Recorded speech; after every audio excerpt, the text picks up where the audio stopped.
साथियों नमस्कार, आप सभी का साथी संतों के चरणों का दास मैं कन्हैया शर्मा। जैसे कि पिछली बार मैं जब रामदास जी की सत्संग ली थी और बड़ी लंबी सत्संग थी, आप सभी ने कुछ बहुत सारे सवाल भेजे, मैंने वो भी लिए थे और कुछ विष्णु अभी स्क्रीनशॉट देना फ़ोन में एक बार, वो भी मैं आपको लेने की कोशिश करूँगा। आपके अभी लाइव जो लास्ट सवाल है वो भी मैं लेने की कोशिश करूँगा और पहले जो कमेंट किए उनके भी लूँगा। साथियों एक छोटा-सा निवेदन करता हूँ, मेरी कोशिश ध्यान गलत हो तो मुझे माफ़ कर देना। कोशिश करें कहीं संतों को प्रसन्न करने जा रहे हो, भगवान को प्रसन्न करने जा रहे हो, सबसे पहले देखिए अपने माता-पिता क्या आप उनको प्रसन्न कर पाए हो क्या? क्या वो आपके व्यवहार से, आपके कार्य से, आपकी बात से खुश है क्या? क्या वो प्रसन्न है क्या? अगर वो प्रसन्न है तो आपके गुरु प्रसन्न होंगे, आपके भगवान प्रसन्न होंगे। अगर वो रो रहे हैं और वो दुखी है और आप बाकी प्रसन्न करना चाहते हो, मैं कहता हूँ आप गलत रास्ते जा रहे हो। आप पहले वहीं से मार्ग लीजिए। अब जिन महाराज जी के रामदास जी के पास आए हूँ तो पहले इनसे आशीर्वाद लेते हैं, फिर आज की सत्संग शुरू करते हैं। महाराज जी मेरी तरफ से और देखने वाले समस्त साधकों की तरफ से आपके चरणों में प्रणाम। जय सीताराम। जय सीताराम। महाराज जी जैसे पिछली बार सत्संग ली, बहुत सारे साधकों ने सवाल किया, लेकिन आज पहले मैं कुछ गृहस्थियों के सवाल लेता हूँ कि उनमें जैसे क्या गया कि जैसे कि धन प्राप्ति करने के लिए होता है ना, तो उनको लक्ष्मी जी की पूजा बताते हैं। अगर बुद्धि प्राप्त करने कहते हैं गणेश जी की पूजा करो, विद्या प्राप्त करने की सरस्वती जी की पूजा करो, अगर बल प्राप्त करने का हनुमान जी की प्राप्त करो, और कुछ नहीं जिसको नशा करना है वो तो कहता है महादेव की पूजा कर लो। तो इस प्रकार हमारे गलत हो तो मुझे माफ़ कर देना, लेकिन कुछ कहते हैं क्या महाराज जी ऐसा है जिससे कि धन भी मिले, माया भी मिले, बुद्धि भी मिले, व्यापार भी मिले, सब कुछ हो गृहस्थ में और हमें एक ही देवता से प्राप्त हो सकता है सारा? तो ये तो सब राम जी में ही घटता है ना। राम जी के एक ये नियम है कि 4 प्रकार के भक्त होते हैं भगवान के। एक तो अथार्थी माने दुखी, और एक जिज्ञासु होते हैं। तो अथार्थिक मतलब दुखी की बात करता हूँ, 3 की बात नहीं करूँगा। अथार्थिक किसी दुख के कारण भगवान के शरण में आएगा। अच्छा। अब दुख कई प्रकार का होता है, किसी को धन चाहिए, किसी को शारीरिक दुख, तो दुख के कारण आएगा कि हमारा रोग ठीक कर दीजिए। धन नहीं है, धन के लिए किसी को शादी कराने के लिए आएगा। जितना भी दुख है, दुख में सब में एक आ जाता है। तो वो राम जी का यदि उपासना करता है तो उसमें 2 बात होती है। एक तो राम जी उसका जो मनोकामना है वो तो पूरा कर देंगे। बोनस में देते हैं एक चीज़ और, क्या? अपनी भक्ति दे देते हैं। सोचते हैं कि किसी तरह से हमारे शरण में तो आया तो उसकी मनोकामना तो पूरा करेंगे, लेकिन बोनस में हमारा भजन किया, उसके बदले में भगवान अपना धाम दे देते हैं। एक कोई देवता नहीं देता है। जिस देवता का भी, जैसे शंकर जी का उपासना करिए तो शंकर जी कोई भी मनोकामना पूरा करने के लिए भगवान उनको फूल रूप से कोठारी बना रखे हैं। कोठारी बना रखी। वो भगवान के कोठारी है, जो चाहिए आप ले लीजिए वहाँ से। लेकिन आप उनका जो भजन पूजन करिएगा तो उसके बदले में वो वस्तु दे देंगे, बोनस नहीं मिलेगा वहाँ। कोई भी देवता बोनस नहीं देगा। बोनस नहीं देगा। हाँ, बोनस कुछ भी नहीं देगा। कोई कोई कंपनी है ना, जहाँ आप काम करते हैं तो पेमेंट तो देता ही है, साल में दीपावली वगैरह में बोनस दे देता है। तो कोई कोई बोनस कंपनी दे, सब तो नहीं देती है, कोई कोई देता है जो बहुत स्मार्ट है, ग्लोबल एरिया में है, लाइन में। तो उसी प्रकार राम जी के भजन करने से राम जी मनोकामना तो पूरा करते हैं। जैसे किसी देवता का पूजन करिएगा, जो कुछ मांगिएगा वो वस्तु तो दे देगा, लेकिन उसके भोगने की क्षमता नहीं देगा वो।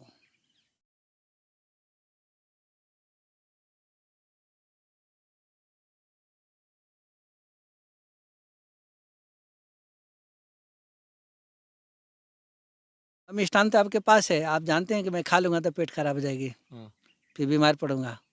तो मेवा तो दे सकते हैं वो, पर पचाने की शक्ति कोई देवता नहीं देता है। पचाने की शक्ति राम जी ही दे पाते हैं, वो उनके पास ही अधिकार है। शंकर जी को कोठारी तो बना दिए हैं, पर पचाने की शक्ति देने का अधिकार नहीं है उनको। जैसे राक्षस है, सब खूब घोर तपस्या करता है, सब मांगता है सब कि हमको अमुक वस्तु दे दे, ठीक है ले लो, पर उस वस्तु को संभालने की क्षमता नहीं देते हैं। शंकर भगवान नहीं दे सकते हैं वो।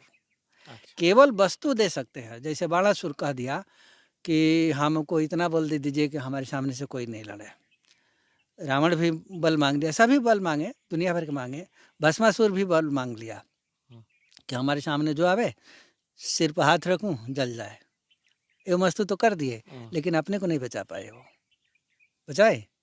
लेकिन राम जी धन्य है कि वस्तु जब कोई भगत उनसे मांगता है, सभी देवता छोड़ के जब उनसे मांगता है तो वो पचाने की भी शक्ति देते हैं और वो धन भी दे देते हैं। जब पचाने की शक्ति नहीं होगा तो धन लेके करिएगा क्या आप? अरे आप खाइए, पेट खराब हो जाए, बीमार पड़ जाइए तो फ़ायदा क्या हो वस्तु लेने के लिए।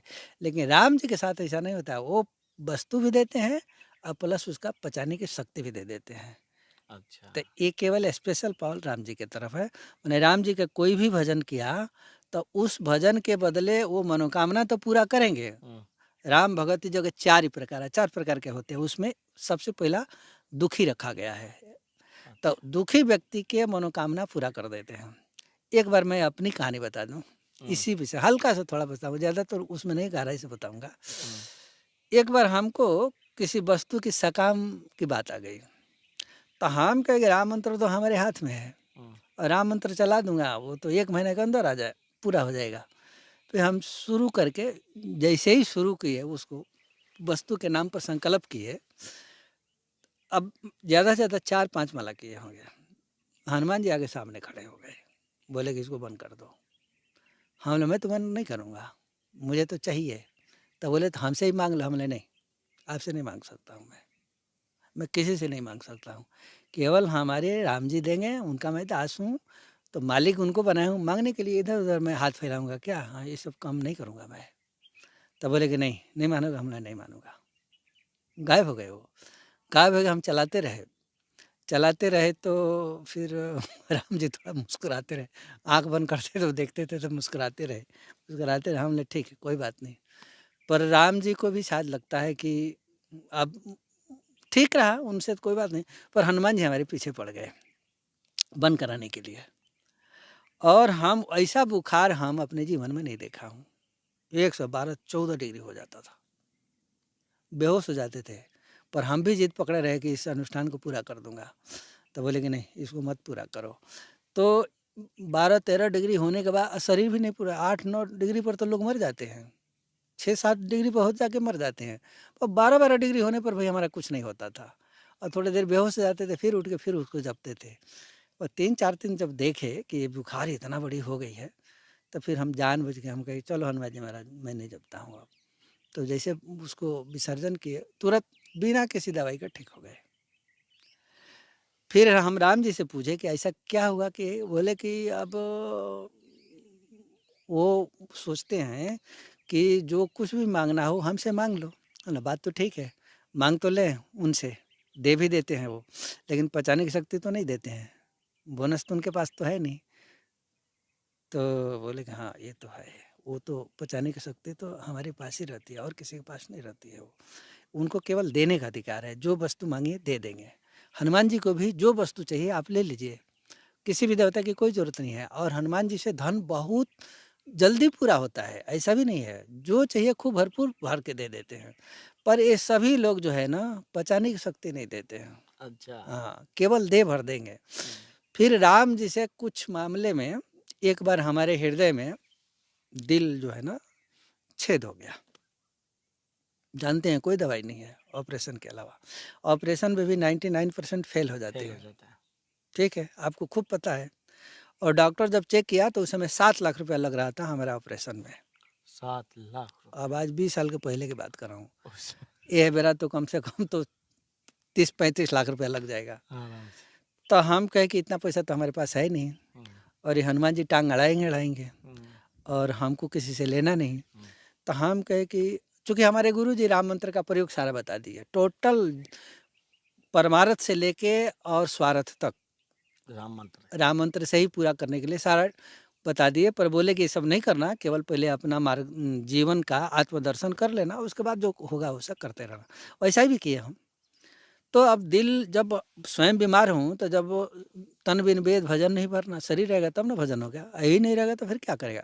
राम जी हाथ जोड़े हनुमान जी से पहले कि हमारे सामने तो आप मत लाइएगा, और मैं आपसे मांगूंगा भी नहीं, आज भी नहीं मांगता हूँ, कभी भी नहीं मांगता। अरे हनुमान जी के तो छोड़िए, मैं किशोरी जी से भी नहीं मांगता हूँ। सीता जी जबकि कहिए तो भिन्न न भिन्न है, फिर भी अनन्यता में उनसे भी नहीं मांगता हूँ, राम जी के अलावा कुछ भी नहीं चाहिए हमको। फिर हम राम जी से कहे कि शरीर नहीं रहेगा तो फिर भजन क्या करेगा, इसलिए मैं प्रयोग करने जा रहा हूँ राम मंत्र का रोग के ऊपर। आए आप चुपचाप रहिएगा, रोग ठीक कर दीजिएगा, हनुमान जी को मत भेजिएगा हमारे सामने। चालू कर दिए, और चालू करते करते करते करते समय आके बिल्कुल ठीक हो गया। फिर डॉक्टर से जाके एक्सरे कराए, बोला कि गुड भाई कैसे ठीक हो गया, कौन सी दवाई खा ली? हमने राम जी की कृपा वाली दवाई खा ली है। बोले वो कृपा के, फिर मैं उसको ये नहीं बताया कि मैंने अनुष्ठान किया हूँ, ऐसा कुछ नहीं किया। तो कहने का मतलब ये है कि राम जी से जो मांगना है, रोग से भी मांगिए, रोग का मैं भोगी तो स्वयं हूँ, ये तो मैं स्वयं ठीक किया हूँ अपना।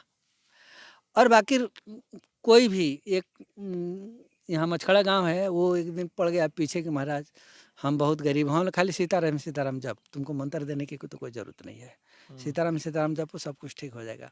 सीताराम जपो सब ठीक हो गया, वो सब कुछ पा लिया वो। तो राम नाम से कुछ भी मिल जाएगा। हाँ, ऐसा कुछ भी नहीं है कि राम नाम से क्या नहीं है। रा के अंदर समस्त ब्रह्मांड का संपत्ति भरा पड़ा हुआ है, खोजने की जरूरत है, बाकी कहीं जाने की कोई जरूरत नहीं है। सुतीक्षण जी महाराज कहते हैं ना, राम जी के जब सुना कि राम जी आ रहे हैं तो बोले कि हम मुझसे सठ पर करिए दया, हमारे जैसा मूर्ख पर भी दया करेंगे। तो चारों ओर देखे कि कोई गुण है, तो देखे कि गुण तो है ही नहीं। तब बोले कि एक बान कृपा निधान की, सो अनन्य प्रिय जाके गति ने आन की।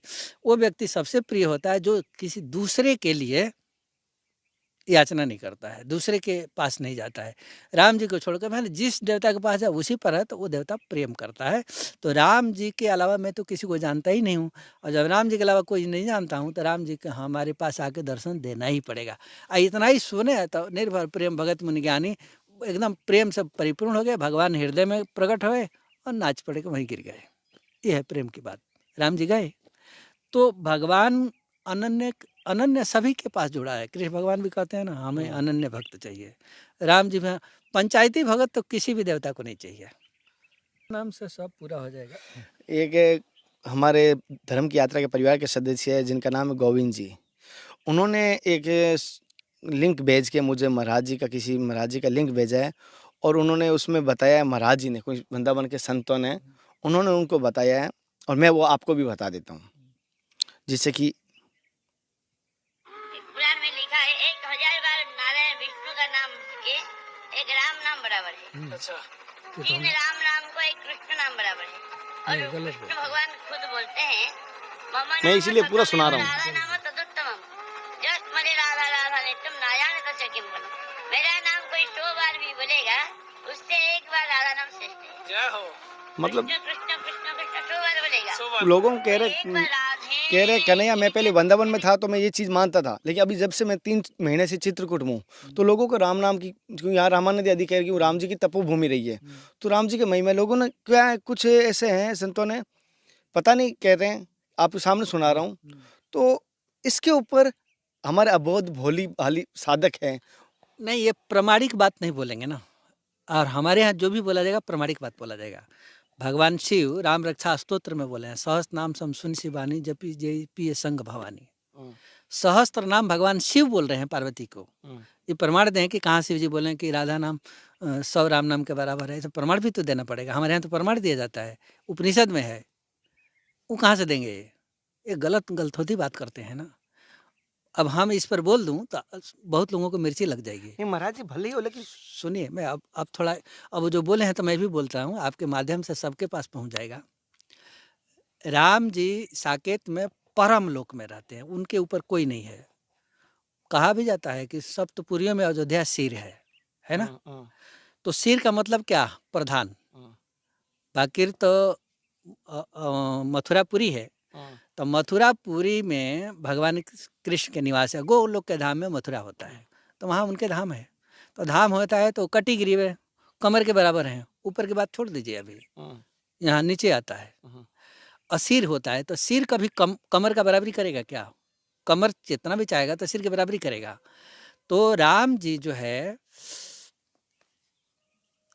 एक उपनिषद में लिखा है सहस्त्र गोप बालकेशु। अब किसी को मिर्ची लगेगी, मैं तो प्रमाण देने जा रहा हूँ। हाँ, प्रमाण दीजिए। सहस्त्र गोप बालकेशु सहस्त्र गोप कन्यासु, यह संस्कृत का श्लोक है, अथर्ववेद का, इधर उधर का भी नहीं है। सहस्त्र गोप बालकेशु माने 1000 गोप बालकों के साथ, सहस्त्र गोप कन्यासु 1000 गोप बालिकाओं के साथ। मैं नाम गिनाया है, चंद्रावली, हेमा, क्षेमा, रोहा, बरावली, राधा, चंद्रिका, ऐसा नाम गिनाया है उसमें। राम आग्रे परिनिर्तन्ति, राम जी के सामने साकेत में जाके नाचते हैं लोग। साकेत में, यहाँ नहीं, साकेत में जब नाचते हैं तो राम जी प्रसन्न होते हैं। फिर कृष्ण भगवान को बुलाते हैं, बोलो जो क्या चाहिए। बोले प्रभु आपकी कृपा। अब तो मिर्ची लग जाएगी लोगों की, चूँकि ये अवतारवाद खंडन कर रहा है ये। तो बोले कि प्रभु आपकी कृपा। अरे जब भगवान हैं तो फिर उनसे कृपा क्यों मांग रहे हैं ये। तो बोले कि प्रभु आपकी कृपा चाहिए। बोले अच्छा हमारी कृपा चाहिए, कुछ और मांग लो। आते नहीं आपकी कृपा। बोले ठीक है, हमारे नाम पर मृत्युलोक में जाओ और आनंद करके आओ। तो भगवान के प्रसाद के रूप में कृष्ण अवतार दिया जाता है, राम जी के द्वारा दिया जाता है, और फिर यहाँ आके वो इतना बड़ा प्रसाद माने वो आशीर्वाद का वो भोग करते हैं। अब क्या करते हैं राम जी और इनमें, यहाँ कहीं नाच होता है ना, तो नाच होता है तो जो गाता है, गाने के बाद आप खुश होकर 100 रुपया 50 रुपये इनाम देते हैं ना। उसी प्रकार इस धरातल पर कृष्णावतार में भगवान के तरफ से नाचने का पुरस्कार दिया जाता है। अब ये प्रमाणिक है, शास्त्रों में है, इस पर कोई भी निमार्गी बात नहीं करेगा, कोई भी नहीं करेगा। ले आकर एक बार हमसे एक निमार्गी की टक्कर हुई, हम ले आकर रख दिए, हम ले इसका जवाब दो। बोले मैं जानता हूँ राम जी परात्पर बिहारी हैं। राम जी के लिए शब्द है परात्पर सर्वेश्वर, सर्वेश्वर और परात्पर कृष्ण भगवान के लिए नहीं जानना जाता है। दूसरी बात, महाभारत में अंतिम पर्व में है, अर्जुन एक दिन हाथ जोड़े भगवान श्री कृष्ण से, बोले कि प्रभु वो जो युद्ध भूमि में ज्ञान दिया था गीता का हमको, वो आज हमको दीजिए। जब राजा राजगद्दी पर बैठ गए तब बिल्कुल निश्चिंत है। सत्संग तो निश्चिंत में होता है ना, किसी दुख में, तकलीफ में, युद्ध में तो होता नहीं। ये सत्संग करने का जगह तो है नहीं। वो तो भगवान को लगाना था, इसलिए कर्मयोग का उपदेश कर दिए, नहीं है। अब जब वो सब राजगद्दी पर बैठ गए, सब निश्चिंत हो गए, तो बोले प्रभु, अर्जुन हाथ जोड़ के बोले बैठा के सिंहासन पर, प्रभु अब वो उपदेश जो गीता का दिए थे ना युद्ध भूमि में, वो उपदेश का जगह नहीं था, अब दीजिए, मैं अब आपका बात सुनने के लिए तैयार हूँ। अब महाभारत का अंतिम पर्व में जाके कोई भी निमार्गी जाके खोल के देखे, उसमें यही लिखा है। कृष्ण भगवान बोले कि क्या तुम भुला दिया। बोले कि हाँ, वो तो युद्ध के भूमि याद करने वाला जगह रहा, वो तो आप उपदेश दिए, शस्त्र उठा लिए, हमारा उस समय उत्तेजना आई, आपकी बात को सुनकर धर्म का याद दिलाए, उत्तेजना आई, मार दिए आपकी कृपा से। लेकिन वो उपदेश अब दीजिए, अब अपने शरीर में, जीवन में धारण करने की जरूरत है वो बात। बोले कि देखो उस समय मैं जोग में था, इसलिए मैं उपदेश दे दिया था, इस समय जोग में नहीं हूँ, इसलिए मैं उपदेश अभी नहीं दे सकता हूँ। अब लीजिए, ये बड़ा कौन सा बिचोड़ भाई। जोग माने क्या होता है? जोग का मतलब 1 + 1 = 2। किसी में किसी संख्या को जोड़िएगा तो वो जोग हो जाएगा। जोग माने जोड़। तो वो जोड़ किससे कर रहे थे? वो जोग भगवान श्री राम से किए थे उस समय। राम जी से जब वो ध्यान में दोनों का जब जोग हो गया था, तब जाके वो उपदेश दिए थे। जब जब जोग होता था तब कहते थे कि मैं ब्रह्म हूँ, ब्रह्म हूँ। और जैसे ही जोग खत्म होता था ना, तो ब्रह्म वाला छोड़ देते थे, फिर नहीं बोलते थे कि मैं ब्रह्म हूँ। तो वो राम जी के जोग में था, इसलिए बोल दिए थे वो। तो अब राम जी के सामने सहस्त्र गोप बालकेशु सहस्त्र गोप कन्यासु राम आग्रे परिनिर्तन्ति, तो इसको कैसे घटाएंगे? जब वो राम जी के सामने नाचते हैं तो कृष्ण भगवान राम नाम से बड़ा कैसे हो जाएगा? जो स्वयं नाचता हो दूसरे के सभा में, तो सभा में तो छोटा नाचता है, बड़ा तो नाचेगा नहीं कभी। कोई राजा अपने पब्लिक के सामने नाचेगा, और वो जाएगा तो गले लगाएगा ना। पब्लिक अपने राजा है तो जो जाएगा वो गले लगाएगा कि नाच को उसको खुश करेगा। ये तो खुश करते हैं तब जाके इतना बढ़िया ऐश्वर्य मिलती है वृंदावन की। तो राम नाम ही सर्वोपरि है। पूरे भगवान के जितना भी नाम है, 1000 नाम, उनमें सब में राम नाम जो है प्रधान है। दूसरी बात, राम नाम प्रभावेण स्वयंभू सृजते जगतः स्पष्ट लिखा हुआ है, वेद अथर्ववेद की बात है। अब थोड़ा मोड़ा प्रमाण की जरूरत नहीं पड़ेगी ना, तो ये लोग हमारा दिमाग चाट जाएंगे। राम नाम प्रभावेण स्वयंभू सृजते जगत, माने राम नाम के प्रभाव से भगवान ब्रह्मा जी इस सृष्टि की रचना करते हैं। राम नाम माने राम नाम के जप के प्रभाव से भगवान ब्रह्मा जी सृष्टि का रचना करते हैं। आगे, राम नाम प्रभावेण विभर्ति सकलम विष्णु, राम नाम के जप के प्रभाव से विष्णु भगवान ये पृथ्वी का पालन पोषण करते हैं। राम नाम प्रभावेण शिव संघरते पुनः, राम नाम के जप के प्रभाव से भगवान शिव जी ये जगत की संहार कर डालते हैं। तो राम नाम के जप के प्रभाव से ब्रह्मा जी जगत की रचना करते हैं, भगवान विष्णु पालन पोषण करते हैं और भगवान शिव जी संहार करते हैं। लेकिन कृष्ण नाम प्रभावेण स्वयंभू सृजते जगत, ऐसा किसी वेद ने नहीं कहा है। कृष्ण नाम के जप से भगवान विष्णु जगत की पालन पोषण करते हैं, ये भी किसी ने नहीं लिखा है। और कृष्ण नाम के जप के प्रभाव से शंकर भगवान संहार करते हैं, ये भी कहीं नहीं लिखा है। जब रामावतार के बाद जब कृष्णावतार हुआ तो हनुमान जी एक दिन भी कृष्ण भगवान का दर्शन करने नहीं गए, जबकि राम जी के बहुत बड़े प्रेमी है कि नहीं। और जब युद्ध हुआ महाभारत के, तो भगवान हनुमान उस रथ के ऊपर बैठे हुए थे और कृष्ण भगवान नीचे बैठे थे। कभी भी हनुमान जी ऐसा नहीं कर सकते हैं। यदि राम जी होते तो कभी बैठ जाएंगे क्या ऊपर? वो जानते हैं अवतार भेद की कहानी क्या है, इसलिए वो ऊपर बैठे हैं, कृष्ण भगवान नीचे बैठे हैं। ऐसा क्यों? वो जानते हैं कि विष्णु भगवान का अवतार है कृष्ण भगवान का। और जब क्रूर जी जब लेके आ रहे हैं गोकुल गांव से, तो वो आके जमुना पुलिन में आके जब डुबकी लगाते हैं, तो वो डुबकी लगा के देखते हैं कि जो कन्हैया बैठा है वो विष्णु भगवान बैकुंठ के 4 भुजा वाला है। आया है ना, भागवत में पढ़ाते हैं। अब बाहर निकलते हैं तो वही निकलते हैं। अच्छा, एक और बात, गीता में जब उपदेश दे रहे हैं अर्जुन को, तो बोले कि हमारे में 8 वसुओं को देखो, हमारे में सूर्य देखो, चंद्र के देखो, ये देवता देखो, सभी देवता को दिखाएं। लेकिन कृष्ण भगवान ये नहीं कहे कि हम हमारे में विष्णु को देखो, ऐसा नहीं कहे हैं वो। आप पढ़िएगा वहाँ, इसलिए नहीं कहे हैं कि विष्णु के अवतार हैं वो। अब विष्णु ब्रह्मांड के, आपको बोले थे एक दिन कि भगवान विष्णु ये ब्रह्मांड के लिए पूर्ण ब्रह्म है, लेकिन अनंत कोटि ब्रह्मांड के लिए नहीं है वो, केवल एक ब्रह्मांड के लिए। हर ब्रह्मांड में एक ब्रह्मा एक विष्णु महेश भगवान अपने अंश से दे देते हैं, तो वो विष्णु भगवान यहाँ के प्रधान बने रहते हैं। तो प्रधान बने रहते हैं तो वो विष्णु से जो अवतार होगा वो तो पूर्ण ही है, लेकिन परात्पर नहीं हो सकता, वो सर्वेश्वर नहीं हो सकता, सभी ईश्वर के ईश्वर नहीं हो सकता। मनु शत्रुपा जी जब वर मांग रहे हैं तो बोल रहे हैं कि देखा चाहूँ परम प्रभु सही, ब्रह्मा विष्णु महेश तो आ गए हैं, बोले कि मैं उस परमात्मा को देखना चाहता हूँ जिस परमात्मा से आप भी उत्पन्न होते हैं। तो बोले कि ठीक है, आगे बढ़ जाओ। लेकिन जब नंद और वो क्या ना, नंद नहीं, वो नंद और हाँ जसोदा जी बाल रूप के लिए उपासना किए थे विष्णु भगवान के, परात्पर बिहारी के नहीं किए हैं। तो वो खुश हुए हैं, तो बोले कि ठीक है, हमको बाल स्वरूप के थोड़ा सा सुख चाहिए। वो सुख दे रहे हैं, तो दे रहे हैं। फिर यहाँ देवकी और वासुदेव जी ये भी उपासना किए हुए हैं, तो उनके भी वही विष्णु भगवान का ही उपासना है, तो विष्णु भगवान होके आ गए। अब राम जी के दोनों अवतार की थोड़ी तुलना करता हूँ। राम जी अवतार के लिए ब्रह्मा जी के पूरे जीवन काल में एक बार आते हैं।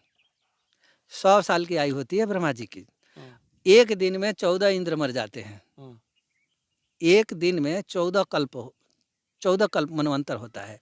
तो 14 मनवंतर, 14 मनु मर जाते हैं, 14 इंद्र, 14 बार ये देव प्रथा का ट्रांसफर हो जाता है एक दिन में। तो वो एक दिन मतलब ब्रह्मा जी का एक दिन में 14 इंद्र के 1000 चतुर्युगी के बराबर ब्रह्मा जी का एक दिन होता है। 1000 बार सतयुग त्रेता द्वापर कलयुग जब जाएगा तो उनका एक दिन पूरा होगा, इतने बड़ी उनकी रात होती है। तो इसी हिसाब से जैसे हम लोगों का 30 दिन का महीना, फिर 12 महीने का 1 साल, फिर 18, 19, 20, 100 साल की आयु होती है, उसी प्रकार उनका ब्रह्मा जी के 100 साल पूरे होगा, उनका आयु खत्म हो जाएगी। अब ये आयु खत्म जब होती है तो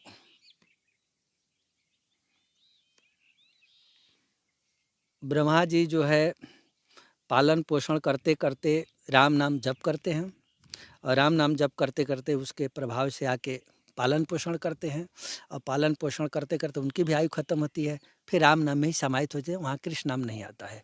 ब्रह्मा जी शुरू शुरू में जब वो कमल के पेड़ पर फूल पर आए तो बोले को अहम, मैं कौन हूँ, किसने मुझे पैदा किया। फिर आवाज़ ब्राह्मण तपः, ब्राह्मण तपः, ब्रह्मा जी तपस्या करो तपस्या करो। फिर तपस्या किए, तपस्या करने के बाद फिर भगवान दर्शन दिए, बोले कि आप तुम सृष्टि करो। तो सृष्टि मैं कैसे करूं? तो बोले कि ठीक है तुम जाके रामार्चन करो। तो इस शास्त्रों में भी लिखा है कि चित्रकूट में आगे ब्रह्मा जी प्रथम रामार्चन किए, तो रामार्चन किए तब जाके उसे शक्ति मिला, तो फिर सृष्टि किए। और मैं ये तो नहीं लिखा है कि कृष्णार्चन किए। फिर कृष्ण नाम जब विष्णु भगवान से समाहित होती है, सारे नाम भगवान राम का ही है। तो कहने का मतलब कि राम सृष्टि के आदि से है। सतयुग में अभी रामावतार नहीं हुआ है और प्रहलाद जी राम नाम जप रहे हैं, है ना। कृष्ण नाम तो अभी द्वापर के बाद जपा गया है। सतयुग में, त्रेता में, द्वापर में, सतयुग त्रेता द्वापर, 3 युग, कलयुग के छोड़ दीजिए। इस 3 युग में किसी ऋषि का नाम बताइए जो कृष्ण भगवान का भगत हो, खोज के हमको बताइएगा। और जो कह रहे हैं कि कृष्ण नाम, एक कृष्ण नाम 1000 राम नाम के बराबर है, उनसे भी मेरा चैलेंज है कि एक दिन ले आके हमको दिखाइए सतयुग त्रेता द्वापर के कि कौन ऋषि कृष्ण भगत है। सारे के सारे जितना ऋषि हैं सब राम भक्त हैं। अगस्त जी महाराज, पुला, पुलस्त, अंगिरा, गौतम, जितने हैं सब राम भक्त हैं। कृष्ण भगवान क्यों नहीं? जब 1000 एक कृष्ण के नाम के बराबर यदि राम नाम 100 हो जाता है, तो फिर कृष्ण भगत भी तो मिलना चाहिए सतयुग त्रेता द्वापर में, तो वो क्यों नहीं मिल रहे हैं? ये ढोंगसला फालतू के बकवास कर रहे हैं लोग। राम नाम सर्वोपरि है। राम नाम प्रभाविण स्वयंभू सृजते जगत, विवर्ति सकलम विष्णु, शिव संहरते पुनः। और दूसरा राकार आर्तो जायते स्वयंभू। और थोड़ा और सुन लीजिए, राकार आर्तो जायते स्वयंभू, राकार आर्तो जायते विष्णु, राकार आर्तो जायते सर्वशक्ति विद। राम नाम के आधे रेप से ब्रह्मा विष्णु महेश की उत्पत्ति है। राकार आर्तो जायते सर्वशक्ति विद, राकार के आधी रेप से ब्रह्माड़ी, छत और पार्वती जी और लक्ष्मी जी उत्पन्न होती है। तो जब राम नाम के एक अक्षर से ब्रह्मा विष्णु महेश उत्पन्न होते हैं, राम नाम के आधे अक्षर में ये ब्रह्माड़ी, पार्वती जी, लक्ष्मी जी उत्पन्न होती हैं, तो फिर ये कृष्ण नाम से छोटा कैसे हो जाएगा? जब सबको उत्पन्न करने वाला है जो नाम, तो वो किसी दूसरे से छोटा कैसे हो जाएगा? हमको ये समझ में तो नहीं आती है। अब उनके अपना मतवाद है, अपना पक्षपात करके उत्तर देना है, उसकी तो कोई उत्तर ही नहीं हो सकती है। पर राम नाम के बार कोई नाम नहीं है, भगवान का कोई भी नाम राम नाम के बराबर नहीं है। भगवान नारद स्वयं भी माने, यद्यपि प्रभु के नाम है अनेका, एक ते बढ़कर एक अनेका, तदपि करऊँ प्रभु एक डिठाई मांगो। स्वयं नारद जी कर रहे हैं कि हम एक डिठाई कर रहा हूँ, सकल नामन्ते अधिका, किसी दूसरे नाम के लिए नहीं मांग रहे हैं वो। राम नाम सकल नामन्ते अधिका, राम नाम सभी नामों से बड़ा हो जाए, तो राम नाम सभी नामों से बड़ा हो गया। दूसर की सारा सृष्टि का संहार और पालन पोषण जो कुछ होता है सब राम नाम से सिद्ध होता है, शास्त्रों में, व्याकरण से भी हो, पर कृष्ण नाम से तो नहीं होता है। रमनते राम जोगिनो अनंत चिदात्मने, राम नाम तो सब में रमण करते हैं, राम जी सब में रमण करते हैं, पर कृष्ण नाम सब में रमण नहीं करता है। कोई व्याकरण से सिद्ध करके हमको बता। कृष्ण नाम आकर्षित करता है जीव को अपने तरफ, बस इतना ही होता है। पर रमण करने की क्षमता तो किसी देवता में नहीं है, वो केवल राम जी में है। और राम जी अनंत कोटि ब्रह्मांड के मालिक हैं, एक ब्रह्मांड के मालिक नहीं है। राम जी ब्रह्मांड के अंदर भी हैं, राम जी ब्रह्मांड के बाहर भी हैं। तो ये विष्णु भगवान के अवतार कृष्ण भगवान है, बढ़िया बात है, हम इसका विरोध नहीं करता हूँ, भगवान है। जितना प्रिय आपके हैं उतना ही प्रिय हमारे हैं, लेकिन कोई जबरदस्ती आके थोप लगाएगा तो हमको असह्य से बाहर हो जाएगी। महाराज जी ने बड़ी सुंदर और विस्तार से बताई, और बड़े साधकों और पंडितों और कथावाचकों से मैं कहना चाहता हूँ, महाराज जी की बात सत्संग सुन के आपका क्या कहना है मुझे कमेंट करना। और महाराज जी ने शास्त्रों के आधार पे और ग्रंथों के आधार पे, वेदों के आधार पे महाराज जी ने कहा है, और महाराज जी ने जो जो शब्द कहा है, किस किस श्लोक बताया, तो वो उसका वेद का नाम भी बताया। ऐसा नहीं कि हम अमुक सीधा नहीं बोला कि किसी वेद या किसी शास्त्र में लिखा है, महाराज जी ने नाम के आधार पर बताया। और आपको किस प्रकार लगा मुझे ज़रूर बताना, और उन साधकों का धन्यवाद करता हूँ, ऐसे सवाल करके मुझे भेजते हैं। अगला सवाल लेता हूँ। एक साधक है जिन्होंने मुझे कमेंट में सवाल किया है कि आत्मा क्या है? क्या कर्म करने में आत्मा का कोई रोल होता है? पहली तो बात, आत्मा क्या है? आत्मा और मन में क्या भेद है? और क्या कर्म जो करते हैं उसमें आत्मा और मन का रोल होता है किसका? आत्मा और मन में भेद है कि आत्मा के बल पर ही मन चलता है, मन के बल पर आत्मा नहीं चलती है। आत्मा तो ये जीव, ये शरीर का प्रधान है, सब उसी के ड्राइवर वो है आत्मा। पर वो आत्मा इंद्रियों के माध्यम से भोग करता है, स्वतः तो भोग नहीं करेगा, आप तो देखेंगे नहीं, तो इंद्रियों के माध्यम से भोग करता है। शास्त्र में एक उदाहरण आया है, एक आदमी चला, पेड़ के ऊपर एक आम फला हुआ था, आँख देखा, इंद्रिय है, आँख ने किसको बताया? मन को। मन तुरंत लालच गया, वो बता दिया आत्मा को। आत्मा ने तुरंत आदेश दिया कि चलो फिर देखते हैं, पैर चल के चला गया वहाँ, फिर आदेश हो गया कि हाथ को फिर तोड़ लो, फिर तोड़ लिया। तब तक खेत वाला आ गया, जिसका पेड़ है, वो 2-4 डंडा लगा दिया, लगाया तो रोया किसने? आँख। अब इसमें आँख का क्या दोष, पीठ का क्या दोष है? भाई पीठ तो कुछ भी नहीं किया है, पिटाई तो पीठ की हो गई ना। पीठ तो कुछ भी नहीं किया है, फिर जो डंडा गिरा तो पीठ के ऊपर गिरा। अब थोड़ा तुलना करिए, यहाँ पैर चल के गया, हाथ तोड़ लिया, आँख देखा, मन को कहा, मन आत्मा को कहा, आत्मा ने पैर को आदेश दिया, पैर चल के गया, हाथ ने तोड़ लिया, और स्वाद चखा जीव ने, और चखा फिर वो भी नहीं रखा, वो दे दिया पेट को, और पेट में गया तो संतुष्ट कौन हुआ? आत्मा। उसके पीछे फिर आत्मा ही है। फिर पिटाई हुआ तो पीठ ने दर्द झेला, उस दर्द का महसूस मन किया, मन महसूस किया तो पहले किसने देखा? आँख को रोना पड़ा, और रोते रोते उसका दर्द वेदना कहाँ हुआ? आत्मा को गई। ये तो शरीर है, स्थूल है, इसमें क्या फर्क पड़ती है? तो 4 दिन तक जो कराह हुआ वो आत्मा की कराह हुई, तो दंड किसको मिला? आत्मा को ही मिला। अवश्य भोक्तव्यम, जो कर्म हम करेंगे अवश्य भोक्तव्यम, जरूर भोगना पड़ेगा, इसमें तो कोई फर्क नहीं पड़ेगा, आपको भोगना ही पड़ेगा। लेकिन कालांतर में आपको समझ में आवे चाहे ना आवे, इस शरीर का जो मालिक है, रथ ही, शरीर रथ है, चूंकि इसमें 10 रथ में घोड़े जोड़े होते हैं, तो घोड़े चलते हैं, लगाम थोड़ा भी इधर उधर ढीला हो जाए तो किसी भी गड्ढा में डाल देंगे, नहीं डाल देंगे। उसी प्रकार इस शरीर रूपी रथ के ऊपर 10 घोड़े पड़े हुए हैं, 10 इंद्रिय। तो ये 10 इंद्रिया 10 घोड़े हैं, तो 10 घोड़ों के ऊपर वो सारथी के रूप में वो आत्मा ही खड़ा हुआ है। तो जिधर वो कंट्रोल करेगा, उधर उधर जिस इंद्रियों को जहाँ जहाँ भेजेगा वहाँ वहाँ जाएंगे। गोस्वामी जी बड़ा सुंदर बात लिखे हैं, इंद्रिय द्वार झरोखे नाना, तहाँ तहाँ सुर करी बैठे थाना, आवत देखें विषय बिहारी, तापुन देह कपाट उघारी। ये देवता जो है ना, केवल कपाट को खोलते हैं, घुसते नहीं हैं, खोलते हैं।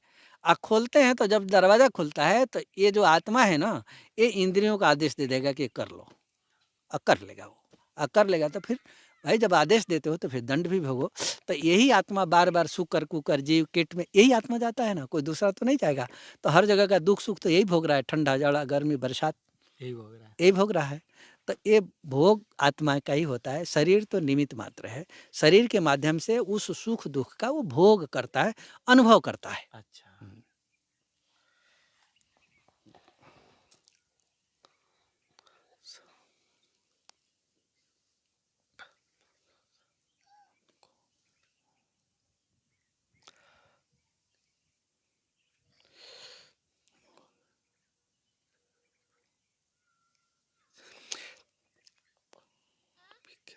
एक साधक है पीके शर्मा, उन्होंने कहा, एक प्रश्न रखा, मन में उनके विचार आया कि शायद प्रभु की श्री राम जी की कृपा से महाराज जी को कह देना संन्यास ग्रहण कर लिया है, मन से व्यापार नहीं गया है, क्योंकि राम जी का नाम भी गिन लेते हैं।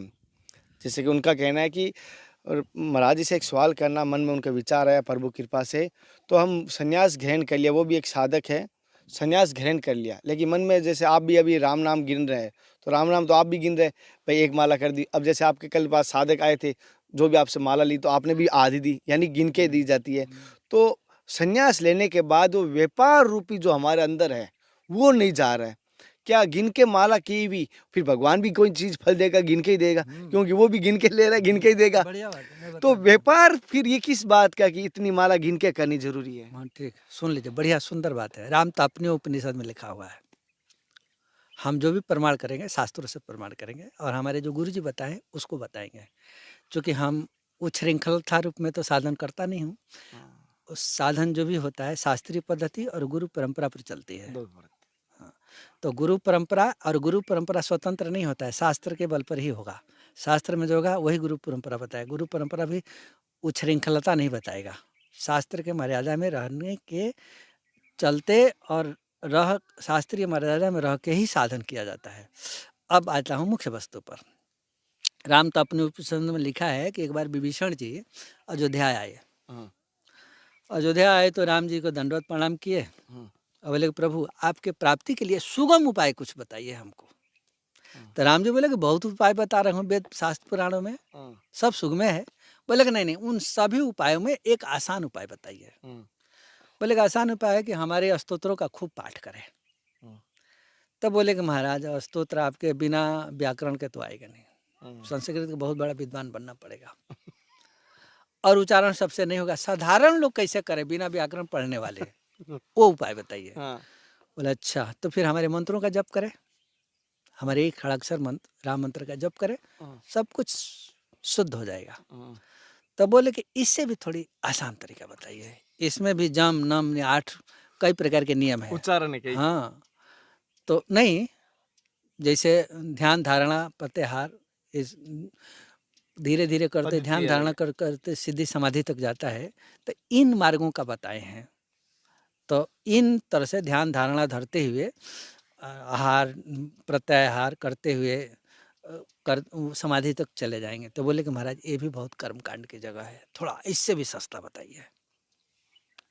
तो बोले कि अब इससे सस्ता बताऊं? बोले हाँ, इससे भी सस्ता बताइए। राम तो अपने उपनिषद में आप पढ़िए खूब बढ़िया से। तो फिर राम जी बोले कि ठीक है, सबसे सस्ता उपाय बताता हूँ। बोले हाँ, सबसे सस्ता उपाय बताइए। बोले कि कोई भी व्यक्ति अपने जीवन काल में 96 करोड़ राम नाम शुद्ध शुद्ध जप कर देगा, वो साक्षात हमारा विग्रह हो जाएगा। मैं उसके सामने होगा, वो हमारे सामने होगा। गिनती लिखा हुआ है वहाँ 96 करोड़। तो 96 करोड़ जब वो कहते हैं कि जप दो, तो हम जब नहीं गिनेंगे तो कैसे पता लगेगा कि हम 96 करोड़ जप रहा हूँ?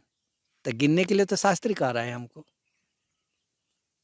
तो 96 करोड़ हम इसलिए गिनते हैं कि हमारे 96 करोड़, ये व्यापार नहीं हुआ, भगवान की वाणी की पूर्ति हो रही है यहाँ।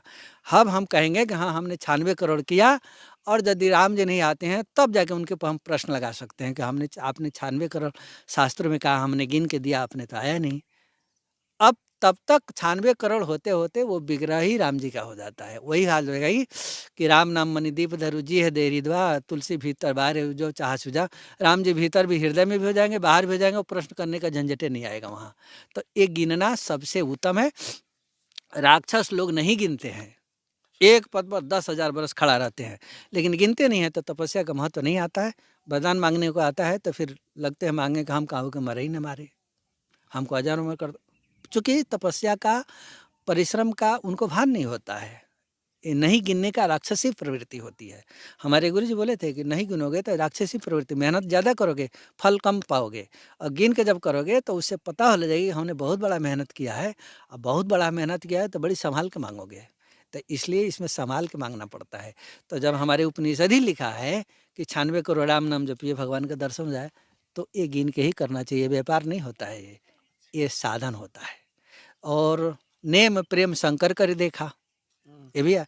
तो नियम पूर्वक जब करना चाहिए। तो जब हम गिनेंगे नहीं तो नियम कैसे पता लगेगा हम आज 10,000 किए कि कल 20,000 किए? कुछ पता लगेगी? नहीं लगेगी। जय सीताराम। तो जब हम गिनेंगे नहीं तो पता ही नहीं लगेगा, इसलिए गिनना पड़ेगा। तब नियम जब होगा कि हम आज रोज 50,000 जपना है, तो हम किसी दिन बीमार भी पड़ेंगे तो पता लगेगा कि हमने आज 50,000 नहीं किया है। तो नहीं किया है तो फिर वो गिनने से पता लग जाएगी, इसलिए वो कर्म को पूरा कराएगा गिनना। इसलिए गिनना व्यापार नहीं होता, राम नाम का गिनना व्यापार नहीं होता। और धन संपत्ति सोना चांदी गिनते रहिए, खेत बाड़ी गिनिए, ये व्यापार होता है। राम नाम गिनना व्यापार नहीं होता है। महाराज जी जैसे कि हम माला लेते हैं और जैसे कि मैं देख रहा हूँ कि हनुमान जी की बात करें, वो कभी गिन के तो माला की नहीं उन्होंने। उन्होंने हर श्वास में ना जब कोई अजप्पा बना हुआ था, हर श्वास के साथ लिया। तो क्या माला से बड़ा अजप्पा नहीं रहेगा जैसे उनको माला दी गई तो? सुनिए, जब जप करते हैं तो जप ही अजपा में पकड़ाता है, वहाँ सब कर्म बंधन टूट जाती है। वहाँ के लिए बात, उसी को पकड़ने के लिए गिनती की संख्या की जरूरत होती है। अच्छा, उसको पकड़ने के लिए। हाँ, और पकड़ने वो के लिए। कितनी माला तक पकड़ा जा सकता है संभावना? वो तो 96 करोड़ में जाते जाते सारे मामला टूट जाएगी टोटल। 96 करोड़। और यदि राम मंत्र जपना हो तो 21 करोड़ जपिए, सब टूट जाएगा उसी के भीतर है। लेकिन फिर मनचा वासा कर्मणा, पवित्र होके मन से भी कर्म से भी, मतलब कि मन में किसी व्यभिचार को नहीं सोचना चाहिए, किसी का अपहरण करने के लिए नहीं सोचना चाहिए, धन किसी का अपहरण किया, किसी का अहित, ये सब नहीं सोचना चाहिए। सभी इंद्रियों से पवित्र रखे। जैसे ब्रह्मचर्य की बात आती है तो ब्रह्मचर्य का मतलब केवल स्त्री संपर्क से दूर है ब्रह्मचर्य, ऐसा नहीं, एक गलत बात हो जाएगी। आँख से किसी भी स्त्री को न देखे, ये आँख का ब्रह्मचर्य होगा। यदि आप देखते हैं बार बार किसी स्त्री को देखते हैं तो आँख का ब्रह्मचर्य नष्ट हो गया। ये गलत आप बाणी निकालते हैं, गलत गलत गाली गलौज करते हैं तो मुंह का ब्रह्मचर्य नष्ट हो जाएगा। गलत गलत गाना बजाना सुनते हैं तो कान का ब्रह्मचर्य नष्ट हो। हर इंद्रियों का ब्रह्मचर्य होता है। ये नहीं कि एक ही ब्रह्मचर्य है, ब्रह्मचर्य हर इंद्रियों पर लागू। लोग प्राय जानते हैं कि पर स्त्री से दूर हो तो ब्रह्मचर्य ठीक है। अरे भाई, एक इंद्रिय का ब्रह्मचर्य होगा, बाकी अन्य तो खुला हुआ है ना। तो हाथ का भी ब्रह्मचर्य है, किसी की चोरी नहीं करिए। चोरी करेंगे तो हाथ का ब्रह्मचर्य नष्ट हो जाएगा। गलत जगह पर नहीं जाइए, यदि गलत जगह पर जाते हैं तो पैर का ब्रह्मचर्य नष्ट हो जाएगा। अच्छा। तो हर इंद्रियों का ब्रह्मचर्य है। अब इस पर एक तो लंबी चौड़ी कथा हो जाएगी, इसलिए मैं उसमें ज़्यादा नहीं जाऊँगा। आगे अपना प्रश्न करिए। जी महाराज।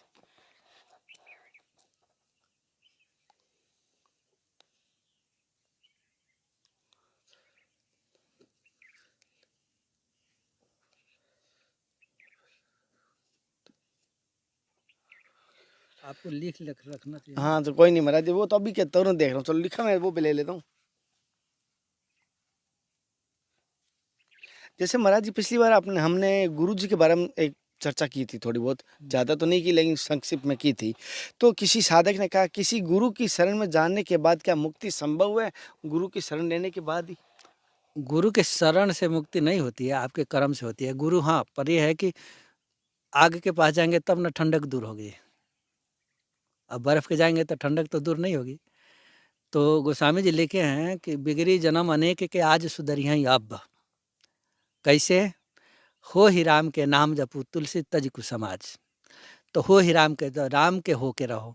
तो राम के हो के तब जो राम जी का है तो उसके शरण में जाइएगा। जब वो राम जी का ठप्पा लगा देगा तब होगा ना। जैसे एक उदाहरण देता हूँ। राम जी से मिलने के लिए भरत जी आए चित्रकूट पे, और राम जी को प्रणाम करते हुए लक्ष्मण जी देखे। और देखने के बाद राम जी नहीं देख रहे हैं, लक्ष्मण जी कहे कि भरत प्रणाम करत, ऐसा शब्द निकाल रहे हैं। राम जी हालांकि शब्द तो सुने होंगे लेकिन नहीं उठे। क्यों नहीं उठे? पर लक्ष्मण जी बोले कि ये लोग आए हैं आपको मारने के लिए, अकंटक राज करने के लिए, तो मैं आज इनको मार देता हूँ। तो राम जी समझाते हैं लक्ष्मण जी को कि भाई भरत जैसा कोई नहीं है। विधि प्रपंच दिखा न, मैंने ब्रह्मा जी के सृष्टि काल में भरत जैसा भाई देखने को नहीं है। लक्ष्मण जी को विश्वास नहीं था। राम जी सोचे कि जब ये प्रमाण दे देगा कि हाँ भरत जी मारने के लिए नहीं आए हैं, मिलने के लिए आए, तब मैं उठूँगा। तो राम जी तो बैठे रहे और बातचीत चल रही थी। जब लक्ष्मण जी कहे कि भरत करत प्रणाम, ऐसा जब शब्द उठाए तो राम जी सुनी उठे राम सुनी प्रेम अधीरा, कहीं कटिपट कहीं निसिंग धनु तीरा। ऐसा मैंने कहीं कपड़ा गिरा, कहीं धनुष गिरा, कहीं बाण गिरा, कहीं कुछ गिरा, आ जाके हृदय लगाए। क्यों? लक्ष्मण जी राम जी के समर्पित हो गए हैं, भरत जी राम जी से मिलने आ रहे हैं। तो राम जी से तब मिलेंगे जब भगवान का कोई भगत आपको निवेदन कर देगा राम जी के सामने, मैंने गुरु निवेदन कर देगा। गुरु के रूप में यहाँ लक्ष्मण जी हैं। जब तक जी लक्ष्मण जी निवेदन नहीं कर रहे हैं तब तक राम जी नहीं उठ रहे हैं। और जैसे ही कहे कि भरत प्रणाम करत, जैसे ही कर रहे हैं तुरंत उठ गए हो। मतलब गुरु निवेदन कर दिया, थाली में आप भोग लगा के आटा रोटी चावल दाल साग सब्जी 56 भोग रख दीजिए, तुलसी पत्र नहीं डालिएगा तब तक प्रसाद नहीं बनेगा। उसी प्रकार कोई वैष्णव भगवान के पास जो पहुंचा हुआ है, वो जब तक आपका निवेदन नहीं करेगा तब तक राम जी अपना संबंध स्वीकार नहीं करेंगे। हाँ, जब वो स्वीकार कर जाएंगे तो वो फिर गुरु के सानिध्य में आप जो साधन बताएगा वो करेंगे तो मोक्ष क्या, वो तो अमर पद भी चला जाएगा। मोक्ष से भी थोड़ी और बड़ी वस्तु भक्ति है वो भी प्राप्त कर जाएगा, लेकिन स्वतंत्र नहीं करेगा। बिना गुरु के मार्गदर्शन से, गुरु बिन भव निधि तरई न कोई, जो बिरंच शंकर समई, ब्रह्मा विष्णु महेश भी हो जाए, गुरु का मार्गदर्शन नहीं है तो कुछ भी नहीं होगा उसको। महाराज जैसे कि एक छोटा सा साधक है, माता जी है साधना में, उन्होंने कहा है, जैसे भी आप याद आ गया तो वो सवाल मुझे याद आ गया, जैसे भी आप माला जप कर रहे हैं और माला जप करते हुए भी सत्संग कर रहे हैं आप, तो माला भी जब चल रही है, अब सत्संग भी चल रही है, मेरी बातों पे ध्यान दे रहे हो और बात भी कर रहे हो, तो सत्संग भी कर, ये कैसे संभव हो रहा है? असंभव, जो वही भी बोले ना कि अजपा हो जाए, तो जब तक अजमा है तो सत्संग करने से कोई फर्क नहीं पड़ेगा, भीतर तो चलता रहेगा वो। अच्छा। हाँ, उसमें तो कोई फर्क नहीं पड़ेगा, आपको उसको पकड़ने के लिए ही जप करना है वो। और जैसे कि महाराज जी माला जब क्या मानसिक करनी चाहिए या बोल बोल के करनी चाहिए? नहीं, वो 3 प्रकार की है। शुरू में साधक को बोल के करना चाहिए, कान भी सुने, ज़्यादा नहीं, अपना कान सुने। तो ये प्रथम बैकरी बाड़ी से ही चलना चाहिए। अब बैकरी चलते चलते वो अपने आप ओठ बंद कर देगा, आपको बंद करने की जरूरत नहीं पड़ेगी। ओठ बंद हो गया, भीतर जिह्वा चलेगी, और फिर कुछ दिन और चलेगा तो फिर जिह्वा भी बंद हो जाएगी, फिर अपने आप नाड़ी पकड़ लेगी, फिर कुछ दिन के बाद नाड़ी भी बंद हो जाएगी, फिर अपना आप अजपा हो जाएगी।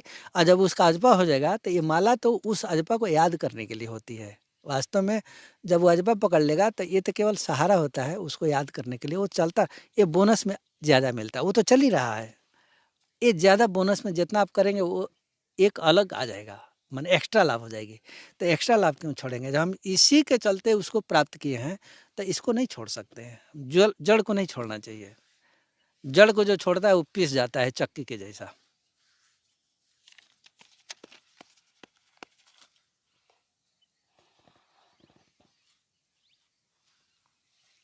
महाराज जी जैसे कि जैसे महाराज जी शक्तिपात क्या होता है, शक्तिपात की क्या परिभाषा? शक्तिपात जैसे हमारे में जो शक्ति है, हम 2 मिनट में आपको भर दूँ, क्या ये आज होती है? होती है, पर क्यों करेगा ऐसा, उसमें शक्ति नष्ट होते है, क्यों करेगा ऐसा? पूरी शक्ति अगर कुछ कुछ कूदा देंगे, ऐसा कोई फर्क नहीं पड़ेगी। ऐसे कोई फर्क? खूब चिल्ला के वो लूट के राम राम जपने लग जाएगा, पर इससे हमें क्या फ़ायदा, क्या करेगा ऐसा आदमी? अपनी शक्ति हरास होती है ना उसमें। शक्तिपात का मतलब कि अपनी शक्ति उसमें पात कर दिया, डाल दिया। मतलब लाखों का बैलेंस है, 100-200 रुपये डाल दिया करो। हाँ तो यही करने, वो कौन सी लोक रिझाए, कौन सिद्धि के लिए करेगा ये भक्ति? इसलिए सदा रही अपन पव दुराए, सब कुछ छुपा के अपना आप बैठे। ये तो आपके प्रश्न का उत्तर दे रहा हूँ। नहीं, ऐसे सत्संग में कर रहे हैं महाराज जी। जैसे कि मैं इस संसार में क्यों आया हूँ, मैं कौन हूँ और मेरा कर्तव्य क्या है, मुझे तो मरना है, फिर आए क्यों? तो ये प्रश्न आपका नहीं है, ये तो शास्त्र ने किया है। ततः किम, तुम क्यों आए हो, साफ साफ बोल रहा है, वो पूछ रहा है ततः किम, तुम क्यों आए हो, ततः किम, यहाँ आकर तुम क्या कर रहे हो, और यहाँ आने के लिए मकसद क्या है तुम्हारा, और उस मकसद में सफल क्या हो रहे, क्या कर रहे हो, थोड़ा सोचो तो।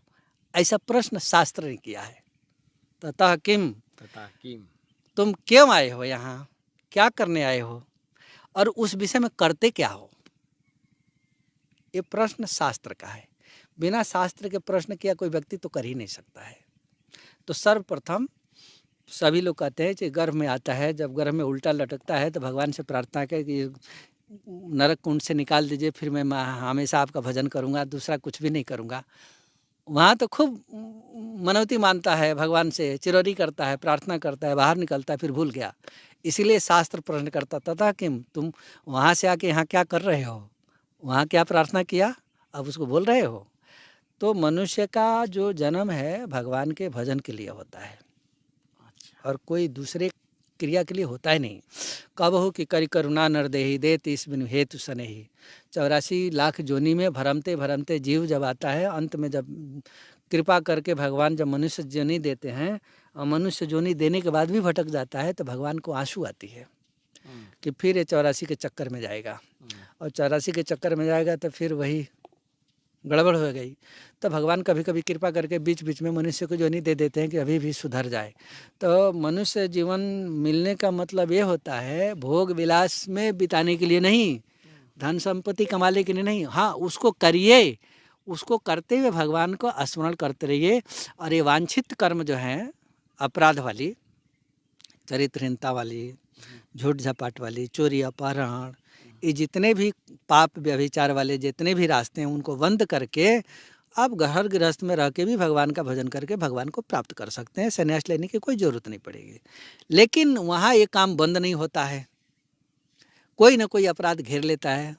गृह कारज नाना जंजालाते अति दुर्गम शैल विशाला, तो उन वहाँ नहीं छूटता, पर साधु समाज में स्वतः छूट जाता है। वो उन अपराध को छोड़ने के लिए एक अच्छा नया तरीका है कि घरे में वो छोड़ दो, जहाँ वो अपराध बनता है वो जगह में छोड़ दो, तो यहाँ आके वो बन जाता है। यहाँ किसी से कोई झगड़ा नहीं है, चुपचाप अपना बनाया, क्या हो गया, अपना भजन किया। महाराज जी, एक साधक ने सवाल किया था पिछली बार कि जैसे कि वो व्यापार, अभी आपने बात की नहीं गृहस्थ वाली, तो रियल में जंजाल है और घर में गृहस्थों को सुखी करने के लिए या उनकी मांग, उनकी इच्छा पूर्ति करने के लिए उनको व्यापार धंधा करना पड़ता है। उस व्यापार में थोड़ा बहुत वो झूठ भी बोलना पड़ता है। गहराई का है ऐसे, मतलब कोई नहीं, वो बोरी ले आके दे दो उनको बैठने के लिए। जैसे व्यापार में थोड़ा झूठ भी बोलना। 20 रुपये किलो चीनी लेके आया है तो गिराई को बोला मैं 25 लाया हूँ और तेरे को 26 में दे देता हूँ, और गिराई फिर कहेगा मुझे 25 में दे दे, और वो दुकानदार सोचता फिर 5 रुपये बचा, और गिराई देखता है मेरे इसमें खुशी है। हाँ, तो वो व्यापार हुआ ना, वो झूठ झाट तो होता है ना दुकानदारी में। हाँ, तो उसका फिर भी दोष लगेगा। लगेगा ना, सबका लगेगा। तो फिर वो तो भूखा मर जाएगा ऐसे। नहीं तो नहीं, कुछ नहीं भूखा कोई मरता है। वो ये मत कहे कि हम इतना में खरीदा हूँ, वो कहे कि हमको इतना में बेचना है, आपको खरीदना है तो खरीदिए, हमारा इतना में पड़ेगा। झूठ क्यों बोल रहा है कि मैं इतना में खरीदा हूँ? झूठ बोलता है ना वो, ये झूठ हो जाता है। खरीदा है 10 रुपया में और यहाँ मांग रहा है 20 रुपया, और ग्राहक बोला कि नहीं नहीं ये तो ज़्यादा ले रहे हो, तो बोलता है कि नहीं 18 रुपये तो मेरा खरीदा है, 8 रुपये, तो झूठ बोल रहा है ना वो। तो इसका दोषी होता है वो यदि कहे कि हम 20 रुपया में बेचूंगा, मैं व्यापार किया हूँ कमाने के लिए, तो मैं इतना में ही बेचूंगा, हमारा इतना में ही परवड़ेगा, तो इसमें झूठ नहीं होगा। लेकिन जो कहता है 10 रुपया कमाल के 18 रुपये में खरीदना, ये झूठ हुआ, और इस झूठ से ही दंडित हो जाएगा वो। झूठ थोड़ा भी नहीं चाहिए। झूठ थोड़ा भी नहीं। सदन कसाई मांस बेचते थे, अब भगवान को प्राप्त किए। शास्त्र बता रहा है ना, वो मांस के टुकड़ा जो बेच रहा है, मांस तो बिल्कुल पवित्र हो गया ना, पर वो मांस अपने हाथ से काटते नहीं थे। ये सबसे बड़ी विशेषता थी उनकी। वो कटा कटाया मांस खरीदते थे, और उनका सबसे बड़ा ईमानदारी था कि पसंगा में थोड़ा सा भी इधर उधर नहीं देते थे, और वहाँ से जितना खरीदते थे तो उसमें 1 रुपया चढ़ा देते थे। झूठ नहीं बोलते थे वो, 1 रुपया चढ़ा देते, बोले कि भैया वहाँ से मैं इतना रुपया पर लिया हूँ, जाके वहाँ पूछ लो, और वो 1 रुपया मैं यहाँ अपना रोजी रोटी के लिए, खाने के लिए। तो लोग जानते थे, तो वो इतना सत्यवादी बोल के भगवान को प्राप्त कर गए, उस मांस के दुकान पर प्राप्त कर लिए। तो यहाँ दुकानदार को तो चाहे 100 रुपया का माल हमारा 500 में कैसे बिक जाए, तो 500 में बेचने के लिए वो 399 रुपया तो झूठ ही बोलेगा, वो नहीं बोलेगा। तो ये झूठ हुआ उसका, इसीलिए वो दंड का भागी बनेगा। और आज के टाइम में देख रहा हूँ महाराज जी, कहना नहीं चाहिए, और गृहस्थी में और ये देखता हूँ एक दूसरे का पक्ष लेने के लिए थोड़ा सा झूठ। आप तो झूठ बोलेगा तो झूठ मत बोलिए ना आप। झूठ तो आप बोल रहे हैं ना, बोलवा तो रहा है कोई शास्त्र तो बोलवा नहीं रहा है। आप अपने स्वार्थ के कारण हम झूठ इसके तरफ से बोल दूं तो हमारी वाहवाही हो जाएगी हमारे तरफ से है। तो आपको जब सुख चाहिए तो भाई अब दंड भी तो लेना पड़ेगा, दोनों करना। जैसे कि महाराज जी ने कहा है, झूठ का दंड अवश्य मिलेगा, चाहे व्यापार में बोला, चाहे स्वार्थवश बोला, चाहे कैसे भी बोला, लेकिन झूठ का। महाराज जी एक बात कहूँ इस झूठ के ऊपर, अगर किसी की जान बचाने के लिए झूठ बोला गया है, कहीं कुछ नहीं, सत्य बोलिए, सबका जान बच जाएगा। अगर जैसे ऐसा झूठ हो, उदाहरण तौर पर जैसे अभी यहाँ से कोई कसाई जा रहा है भाग के, और आगे गायें भाग रही है, और गाय अब इधर जा रही है और इधर टन मार लिया गायों ने, अब वो कसाई आई, मैं कहूँ इधर गई है गायें, और नहीं तो मैं झूठ बोल के तो इस तरफ गई है, और कसाई उधर जाए तो गायों की जान बच जाएगी। हाँ, बच जाती है, तो किसी के रक्षा के लिए तो यहाँ तो रक्षा की बात हो रही है ना। हाँ, मेरा रक्षा थोड़ा बहुत, हाँ थोड़ा बहुत यहाँ तो चल जाएगा, लेकिन परिस्थिति को देख के कर्तव्य बदल जाएंगे। देखिए नरो कुंजरो वाली हाल हो जाएगी। हाथी मारा तो गया पर नर है कि हाथी है मैं नहीं जानता हूँ, ऐसा बोले ना ज्योतिषर। तो उसका दंड क्या हुआ जानते हैं? अभी आपको कोई सत्संग एक दिन का नहीं एक दिन का नहीं, यही युद्ध में भी दंड मिला। युधिष्ठिर का रथ जो है युद्ध भूमि में एक बिता ऊपर चलता था, रथ जमीन छू के नहीं चलता था। और जैसे ही नरवा कुंजर के रथ धड़ाम से गिर गया जमीन पर और जमीन पर घिसीट के चलने लगा। वो झूठ से केवल इतना ही नरवा कुंजरे कहते युधिष्ठिर का रथ नीचे, न तो धर्म का रथ हमेशा ऊपर चलता है और युधिष्ठिर का रथ पूरे महाभारत में ऊपरे चलता था, एक बिता जमीन छोड़ के चलता था। पढ़िए शास्त्रों को पता लगेगा ना। और जैसे ही नरवा कुंजरों किए रथ गिर गया जमीन पर और तब से जमीन घसीट के चला, ऊपर नहीं चढ़ा फिर। और एक दिन का तो स्वर्ग में दिखाए वो तो बात अलग की बात है, यहीं गिर गए थे वो। तो छोड़ा भी झूठ, शास्त्र तो नहीं चलेगा। किसी की जान बचाए, किसी का भी कुछ भी नहीं। हाँ जान बचाना है तो आप स्वयं खड़े हो जाइए ना वहाँ, मैं नहीं मारने दूंगा। गाय है पर मैं ले जाऊंगा अपने बाड़े में रखूंगा, इतना तो किए नहीं आप। आपकी तो जान प्यारी है, तो जब आपकी जान प्यारी है तो फिर तो गड़बड़ हो जाएगी भाई। आप वो कसाई एक ही है ना, आप भी एक हैं, मारिए दो चार हाथ साले को गिराइए वहीं। कई भगत हैं गाय के चलते मार के गिरा दिए हैं। तो ये काम तो लोग बात नहीं करेंगे, बस झूठ बोल दो हम बच जाए। और वो भी अरे ऐसा कैसे हो जाएगा भाई, गाय बचाना। जैसे दिलीप जी हैं, दिलीप जी गाय चरा रहे थे, वशिष्ठ जी महाराज गाय को बोले जाओ चराओ, लड़का चाहिए उनको। तब बोले कि नंदिनी की सेवा करो और नंदिनी जब प्रसन्न हो जाएगी तो आपको बेटा दे देगी। नंदिनी कामधेनु की लड़की है। चरा रहे थे, संजोग से बाघ आ गया और गाय को दबोच लिया, नंदिनी को दबोच के गिरा लिया। गिरा के अब काटने की तैयारी। दिलीप जी दौड़े दौड़े पहुँचे वहाँ, बोले कि इस गाय के बदले में दूसरा मांस ले लो, मैं मार के गिराता हूँ पर इसको मत खाओ। बोले कि नहीं मुझे दूसरा मांस तो नहीं चाहिए। बोले कि नहीं तो फिर नंदिनी को तो मैं नहीं मारने दूंगा। बोले मैं भूखा हूँ। बोले ठीक है भूखा हो तो दूसरा मांस ले लो, मैं देने के लिए हिरण का मांस ले आता हूँ। तो वो राजा हैं, वो तो किसी पवित्र हिरण को मारेंगे ना, माने बूढ़े हिरण जो चल फिर नहीं पाता, उसको मार के लाके दे देते। बोले नहीं दूसरा नहीं चाहिए, आप अपना मांस दोगे? बोले हाँ मैं अपना दे दूंगा। देखिए अब यही परीक्षा हो रही है उनकी।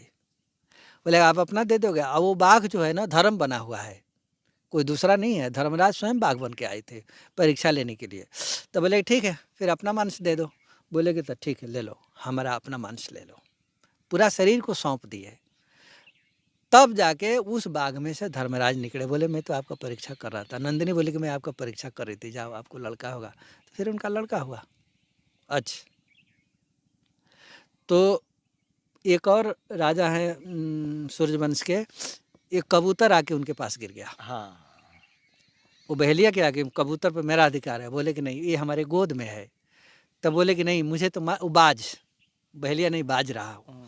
बोले कि मुझे तो कबूतर के बराबर मांस चाहिए और वो भी आपके शरीर से। जब आपको छुड़ाना चाहते हैं तो दो, अपना दो, मैं भूखा हूँ। तो बोले कहाँ से मांस लो? बोले कि जांग से दे दो। तो बोले कि ठीक है लो, उठाए तलवार काट दिए, काट के दे दिए। तो ये जो गाय बचाने वाले लोग दंत कथा जो बोलते हैं, इसके पीछे सूक्ष्म बात नहीं बोलते हैं, अपने को बचा के रखते हैं। अरे भाई धर्म पूरा करना है तो अपने को मत बचाओ, उसमें झोंक दो, नहीं है। जब बताना है तो गाय भी एक है, कसाई भी एक है, मारो दो हाथ उनको गिराओ कि साले तुमको मर्डर ने हत्या नहीं करने दूंगा, गाय मैं अपने घर में ले जाऊंगा। तो ये तो करेंगे नहीं, बस झूठ बोल के बचो, अपने बचो, उसको बताया, ऐसा नहीं। बड़ी सुंदर बात कही है महाराज जी ने और बड़ी सटीक है महाराज जी की सत्संग। इसीलिए मैं दूसरा पार्ट और आप सभी की, क्योंकि महाराज जी से सत्संग ले रहा हूँ ना तो बड़ी अलग लगती है और क्यों ऐसी सत्संग बहुत कम देखने को मिलती है।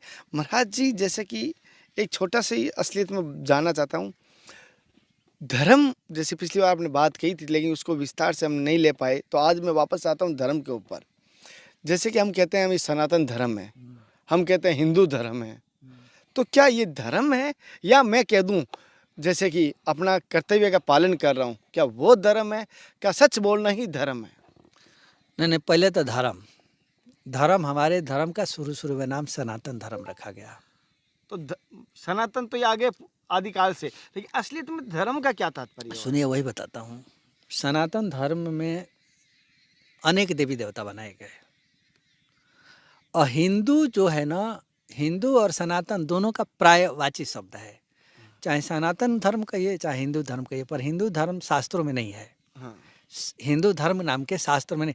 हिंदू एक संज्ञा है, मान लीजिए, सनातन संज्ञा। को पहचानने के लिए। अच्छा। एक सामूहिक हिंदू का अर्थ होता है हीन जोड़ दूह, माने जो हीनता को नाश करे।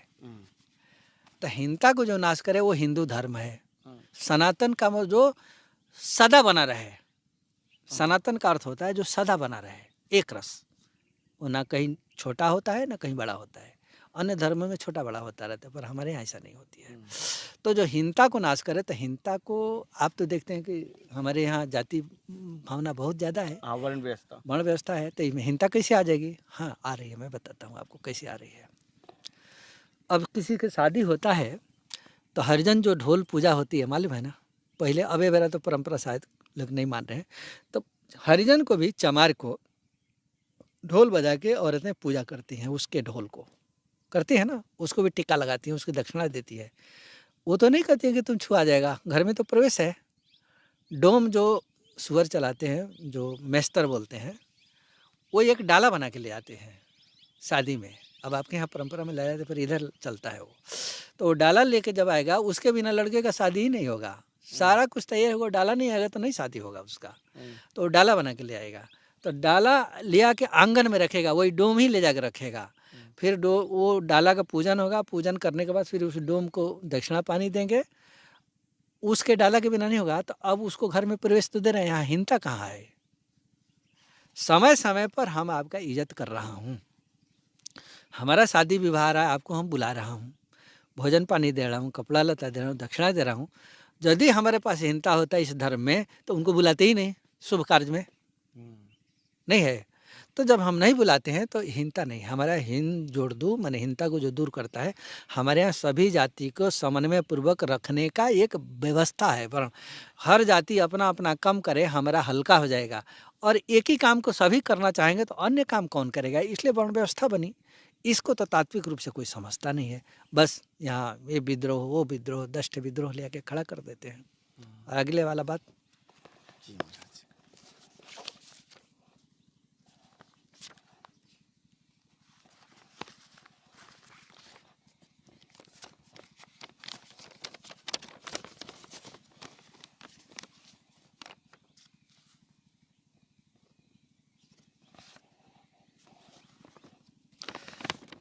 महाराज जी, जैसे हर युग का एक कर्म होता है, जैसे हमारे 4 युग है, चारों युग का कर्म तो निर्धारित किया है, इस युग का इस कर्म है। तो हमारे साधकों को ये बताइए, चारों युगों का क्या क्या कर्म है? साधु चारों युग के कर्म लेके क्या करना है आपको? तो केवल कलयुग वाला कर्म कर लीजिए, वो उतना ही बहुत है। गोस्वामी तुलसीदास जी का जब शरीर छूट रहा था बनारस में, सभी पंडित लोग जान गए कि इनका शरीर अब पूरा हो जाएगा, तो निवेदन किए कि कुछ जीवन का सार तत्व बताइए उद्धार के लिए। गोस्वामी जी बोले कि 12 ग्रंथ लिखा हूँ और सब उद्धार करने वाला ही लिखा हूँ। तो बोले कि नहीं नहीं, कोई सार, चलते चलते असली सार बताइए, अंतिम रस। बोले सब रसे बताया हूँ, फिर भी नहीं मान रहे तो मैं सुनाता हूँ, सुन लो। बेदहु को पार नहीं, बेदहु को अंत नहीं, पुरानहु को पार नहीं, छंद को प्रबंध बहु, काव्य को कलांत, राग को रसीले कहाँ कहाँ पगिए। ये गोस्वामी तुलसीदास जी बोल रहे हैं। सब बातन में एक बात, तुलसी बताए जात, जन्म जो सुधारी हो तो राम नाम लीजिए। नहीं कली कर्म न ज्ञान विवेको, राम नाम अवलंबन एको। कलयुग में जोग जप यज्ञ निष्क्रिय हो जाएगा, वो उतना फलित नहीं होगा। जिस विधि विधान से करना है उतना विधि विधान से आप कर नहीं पाएंगे। और राम नाम, भगवान का नाम जो है, चाहे कृष्ण नाम जपिए चाहे राम नाम जपिए, ये आपको वहाँ पहुँचा देगा। मंत्र जपिए, अपना जो अपना गुरु प्रदत्त मंत्र है वो ठीक है, बढ़िया है।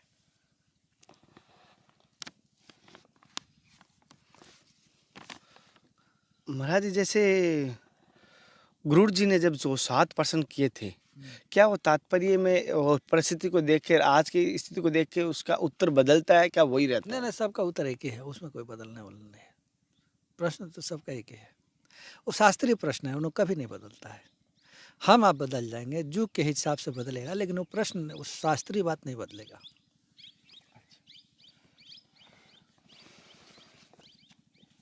एक महाराज जी ज़्यादातर साधु का सवाल लेता हूँ। चलो ये तो भक्तों के थे, उनके अटपटे सवाल आते हैं भक्तों भैया।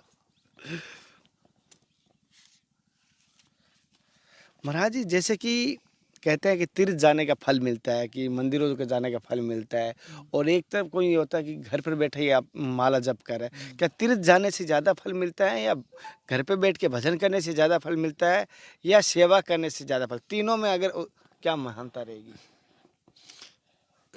उत्तमोत्तम सहजावृत्ति।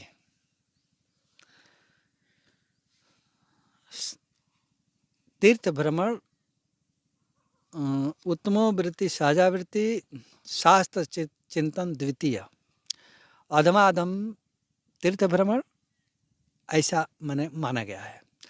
सहजावृत्ति, भगवान में सहज में मन लग जाता है, कहीं आने देने की जरूरत नहीं है। सारा तीर्थ, सारा व्रत, सब धर्म एक ही जगह हो जाएगा। यदि भगवान में मन लग रहा है तो बैठ के जब सहजावृत्ति, भगवान का नाम स्वतः चल रहा है, जब में मन लग रहा है, उसको कहीं जाने की जरूरत नहीं है। चुपचाप बैठ के राम राम जप है। सारे तीर्थ और जितने देवी देवता ऋषि मुनि जो कुछ है सब यहीं आके दर्शन दे देंगे। आने बाने जाने की कहीं जरूरत नहीं पड़ेगी। यदि सहजावृत्ति में मन नहीं लगता है तो शास्त्र का चिंतन करना चाहिए, शास्त्र को खूब पढ़ना चाहिए, कथा खूब पढ़ना चाहिए, कथा खूब सुनना चाहिए। और कथा में और शास्त्र में मन लग जाएगा तो यहाँ पाप खत्म करेगा। वो पाप जब खत्म करेगा तो वो सहजावृत्ति के प्राप्त करने में जोग करेगा। यदि शास्त्र चिंतन में, पढ़ने में, कथा सुनने में भी मन नहीं लगता है, ज़्यादा पाप होती है, तो शास्त्र पढ़ने में भी मन नहीं लगता है, तो उस व्यक्ति को तीर्थ भ्रमण करना चाहिए। तो तीर्थ जब भ्रमण करेंगे, अनायास ही राम राम चलता है तीर्थ भ्रमण में। जिस तीर्थ में जाएंगे, सीताराम की जय, विष्णु भगवान की जय, ब्रह्मा जी की जय, शंकर जी की जय, जो जिस तीर्थ का प्रधान रहेगा उस देवता का नाम जरूर लेगा। वो गंगा जी के किनारे जाएगा तो गंगा मैया की जय जरूर बोलेगा। तो कै राम नाम कै सुरसरी के धार, कलयुग में उद्धार करने के लिए या तो राम नाम है, ना तो गंगा जी का जल है। तो जब गंगा जी के किनारे जाएगा, गंगा मैया के कहेगा स्नान दरस परस मंजन रूपाना हरि पाप का वेद पुराना, तो उन तीर्थों में जाने से उसके तीर्थ के प्रभाव से पाप खत्म होगा। और जब पाप खत्म होगा तो फिर भगवान में मन लगेगा। तो ये दोनों ही वृत्ति है। महाराज जी जैसे कि महादेव के तुलसी चढ़ती है? नहीं, श्री विग्रह हो तो चढ़ जाएगा, लिंग पर नहीं चढ़ेगा। और कोई कहते हैं कि महादेव की लिंग पे भी तुलसी चढ़ती है। नहीं, गलत बात है। जब सीता जी पार्वती जी के वेश बना लिए तो बिना अगतजी सती असनारी, औरत को छोड़ दिए, पार्वती को छोड़ दिए ना, मरवा भी दिए, छोड़े भी नहीं। जो ऐसा करहूँ प्रीति मिटई भगत पत हो या नीति, माँ है ना वो, तो माँ के रूप बना लिया। माँ के रूप बना लिया तो फिर पत्नी को माँ के रूप में कैसे देखेंगे वो? अच्छा महाराज जी जैसे कि अभी जैसे मैंने रुद्राक्ष धारण करता हूँ, ज़्यादा रुद्राक्ष पहनता हूँ, तो क्या रुद्राक्ष और तुलसी साथ में पहनी जा सकती है? पहनते हैं तो कोई फर्क पड़ना है, पर तुलसी जी तो रुद्राक्ष से भी मैं बड़ी। तुलसी नहीं पहना हूँ, पहले पहनता था, हाँ। लेकिन अभी नहीं पहन रहा हूँ। नहीं, तुलसी जी के तो महत्व बहुत आगे है ना। तुलसी पहननी चाहिए रुद्राक्ष? वो देखिए, हम रुद्राक्ष निंदा नहीं करता हूँ, हाँ नहीं, जानना चाहता हूँ। महत्व की बात है। हाँ। तो राम जी के प्रिय तुलसी जी सबसे ज्यादा है, और शंकर जी के प्रिय रुद्राक्ष है। अब आप जिसका भगत है वो पहन सकते हैं। अच्छा, तो महाराज जी जैसे कहना नहीं चाहिए हम, अब ये तो जैसे ये राम जी जैसे हम बात करें, हम तो इसी को जानते हैं, अयोध्या वालों को दर्शन करते हैं, वहीं जाके दर्शन करते हैं। और सुना है कि इन्होंने जैसे महादेव की पूजा करते हैं रामेश्वर में, जैसे उन्होंने हाँ, तो अभी वैष्णवा नाम जथा शंभु, हमारा वैष्णव के शंकर जी आचार्य हैं, हम तो स्वीकार करते हैं ना, पर हम उनके भगत तो नहीं है ना। हम उनको आचार्य के रूप में गुरु के रूप में मानते हैं। हमारे मानने में अंतर है ना, हम गुरु रूप में मानते हैं, उनका भगत थोड़ी बन रहा हूँ। तो जब हम आचार्य मानूंगा तो उनका पूजा तो करो, विरोध तो नहीं करूंगा ना। अपने गुरु का कौन विरोध करता है? तो हमारे गुरु हैं वैष्णवा नाम जथा शंभु, वैष्णव के गुरु हैं, तो गुरु के रूप में तो हम पूजा ही करता हूँ, हम उनका विरोध कहाँ कर रहा हूँ? वो तो और आप जितना सम्मान करेंगे उससे ज़्यादा कर रहा हूँ। गुरु का दर्जा तो बड़ा होता है, भगवान से भी बड़ा, भगवान से बड़ा होता है, तो हम उनका अपराध कहाँ कर रहा हूँ? हम तो उनको और प्रतिष्ठा दे रहा हूँ। तो हमारा विरोध वहाँ नहीं है। शंकर जी के भगत राम जी के भगत, वो बढ़िया बात है।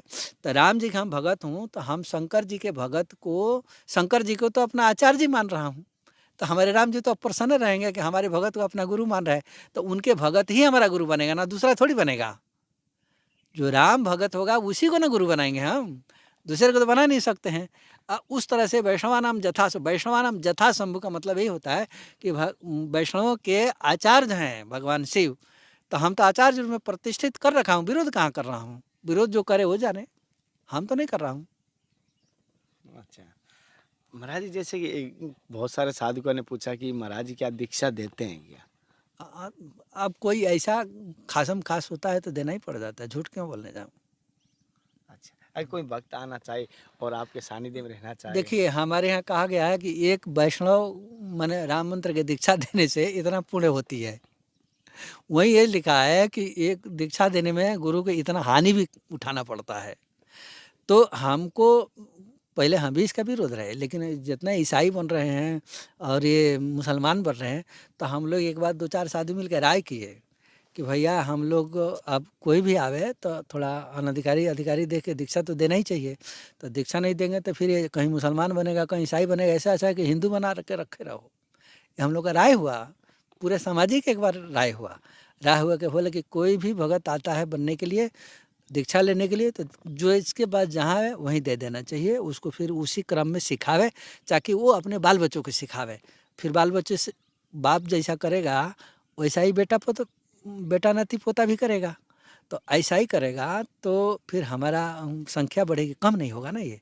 तो इस तरह से स्वीकार करना पड़ा, इसलिए हम लोग ना नहीं कर पाते हैं उस समय, उसको सुधार लेते। जो उसके जैसे एक हमारा चेला है बंगाली डॉक्टर, खूब मांस खाने वाला, खूब कच्चा भी मांस चबा जाए। और चेला बना तो संजोग से चेला बन गया हमारा, वो आके कहा नहीं हमको चेला बना, हम उस समय पूछे नहीं, और वो मांस खाता था, मांस खाता था। फिर तो दोबारा हमको कोई बताया कि महाराज वो बंगाली, आप तो जानते हैं बिन मांस भात चलवे ना, वो कहते हैं बिना मछली का भात नहीं चलेगा। फिर हम उनको आए हमारे पास, हम बोले देखिए अब आज से मांस मत खाइएगा, अब राम मंत्र की दीक्षा ले लिए हैं, और मांस खाना हो तो तुलसी जी उतार लीजिए, फिर मैं आपको आगे वाला कारण बता। बोले ठीक है। फिर बोला कि महाराज हमारा अमुक काम है, और ठीक है मैं आपका काम तो कर दूंगा, अब क्या करूं, हम भी फंसे थे, चेला बना लिए तो उसका तो काम करना ही पड़ेगा। और ठीक है मैं तो कर लूँगा, पर आज से खाना नहीं, तो खाना वो बंद कर दिया। उसके लड़के का MBBS में एडमिट कराना था, उसका लड़का 45% नंबर वाला था। तो बोले कि महाराज कैसे करेगा, सेकंड डिवीजन में तो होगा नहीं, वो तो 98 पर जाता है। हमने कोई बात नहीं, जब हाँ कर ही लिया हूँ तो हो ही जाएगा।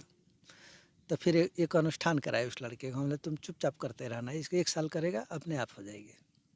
करता रहा, बीच में ही 1 साल पूरा होने के पहले ही उसका परीक्षा हुआ CPMT का, और 47,000 पर रैंकिंग चला गया उसका। टोटल सीट भारत गवर्नमेंट का 20,000 है MBBS, और प्राइवेट जो है 40,000 है, सब मिला के भारत में कुल क्वांटिटी 60,000 की है। तो इसका 47,000 में गया, पैसे वाला में चला गया, माने कम से कम तो 55 लाख रुपया इसका लगता पूरे 5-5.5 साल में। तो बोला कि महाराज हर महीने के 10 लाख रुपया कौन देगा, ये तो हम भी नहीं दे पाऊँगा, तो आपका अनुष्ठान तो काम नहीं। हमने नहीं अनुष्ठान अभी काम करेगा, अभी साल भर हुआ नहीं, वो तो साल भर का है ना, अभी तो तुम्हारा 6-7 महीना हुआ है। तो बोले कि तो क्या इसको छोड़ दूँ तो आगे चल के हो जाएगा, हमने बिल्कुल हो जाएगा, वो तो मंत्र परम लग जास बस, विधि हरिहर सुर सब तो उसके हाथ में है। तो बोले ठीक है महाराज इतना पैसा तो नहीं दे पाऊँगा, फिर उसमें तो आपकी कृपा से, अनुष्ठान की कृपा हमने, हाँ हो जाएगा निश्चिंत, छोड़वा दिए हम। दोबारा परीक्षा हुआ दूसरे साल में, दूसरे राउंड में बोले कि महाराज हो जाएगा। हाँ वो लड़का जिस दिन परीक्षा देने जाए उस दिन पहले हमसे बात करा देना। बोला ठीक है। गया, परीक्षा अजमेर में पड़ी रही। उस दिन सुबह 7 बजे हमारे पास फ़ोन आया, हमने ठीक, हम लोग ऐसा करना जितना तुमको आवे उतना तुम टिक मार देना, सॉल्व करना, जो ना आवे वो हमारे लिए छोड़ देना। तो बोले कि तो आप आके यहाँ परीक्षा देगा, हम लोग जो हो वो करेंगे, पर तुम भर मत लिखना, मैं जितना कहता हूँ उतना ही मान लो, जितना आवे उतना लिख देना, तो नहीं आवे बस छोड़ देना हमारे लिए। बोले ठीक। वो बाहर निकला परीक्षा दे के, बाप पूछा कितना है, बोला कि 60% तो गया हूँ। 60% तो एमएन नंबर आ जाएगा हमारा। वो हम क्या करूं, गुरुजी बोले थे कि जितना आवे उतना करना, नहीं आवे मत करना। फिर मैं उतना कर दिया हूँ। बाहर निकले वो बोले कि महाराज ये तो 60% किया है। हमने ठीक 60% किया है ना। फिर हम उससे बात की, बोले श्योर किया है 60% की गलत किया है? बोले कि नहीं नहीं बिल्कुल श्योर किया हूँ। हाँ ठीक। और दूसरे लड़के से पूछा तो कौन बोला 98, कभी 95, 97, 91, 90, सब 90 के ऊपर बात करे सब लड़के। तो ये बोला कि महाराज हमारे लड़के का तो नहीं होगा। हमने क्यों? तो सब 90, 91, 98, 99 तक हैं, ये तो 60 में है। हाँ तुम्हारे लड़के का होगा, 99 वाले का हो ना हो भाई, ये लड़के का हो जाएगा, निश्चिंत रहो। बोला कि कैसे हो जाएगा 60% वाले को? हम ले तो तू हमारा ठेका तुम ही ले रखा है क्या? जब तुम्हारा काम का ठेका मेरे पास है तो फिर 10 प्रश्न क्यों कर रहा है तू? तुम्हारे लड़के का होगा, 99 वाले का हो ना हो ये मैं नहीं जानता हूँ, लेकिन 60 वाले का होगा। बोले ठीक है। अब ज़्यादा हमसे सत्संग तो कर नहीं पाए, बोल नहीं पाए, चुप लगा गए। रिजल्ट आया फिर 47,000 पर गया। रैंक वही आया जो पिछले साल था। बोला कि महाराज मैं तो बोला ना कि इसका नहीं होगा। हम ले क्यों? तो फिर तो 47 में गया। हम ले इस बार तुम्हारे लड़के का हो रहा है। बोला बड़ा विचित्र बात है, 20,000 सीट है और 47,000 पर नंबर है, कैसे हो जाए? हम ले इस बार हो रहा है, जाओ।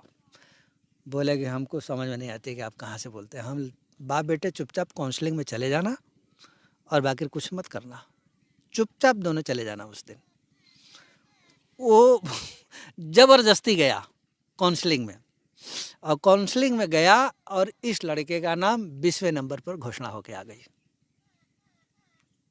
20वें रैंक मिला उसको काउंसलिंग में। हो के चला गया। आज जो कलकत्ता का जो सबसे बड़ा हॉस्पिटल है उसमें इंटर्नशिप चल रहा है, उसको मैंने प्रैक्टिकली में चल रहा है। अब 5-6 महीने के बाद अब आपके राजसमंद कांकरोली आ जाएगा वो। तो अब चूँकि वो मांस मछली छोड़ दिया, इतना मांस खाने वाला बंगाली, तो मांस मछली खाने वाले के एक तो बोनस पॉइंट तो देना ही पड़ेगा ना अपने को। अब उसके चलते पूरे बंगाल में जो है सारी मांस छोड़ने के लिए तैयार है सब। 22 तारीख को इसमें हमको जाना है। अच्छा। तो अब मांस तो छोड़ना ही पड़ेगा ना। तो किसी को धर्म में लगाना है तो वहाँ फिर हम लोग आगे पीछे नहीं देखते हैं। फिर तो अपना संस्कृति देख के हम चेला नहीं बनाएंगे तो फिर तब अनपढ़ रहेंगे, फिर हम तो मर जाएंगे, सर जाएंगे, तो हमारी विद्या तो हमारे साथ चली जाएगी।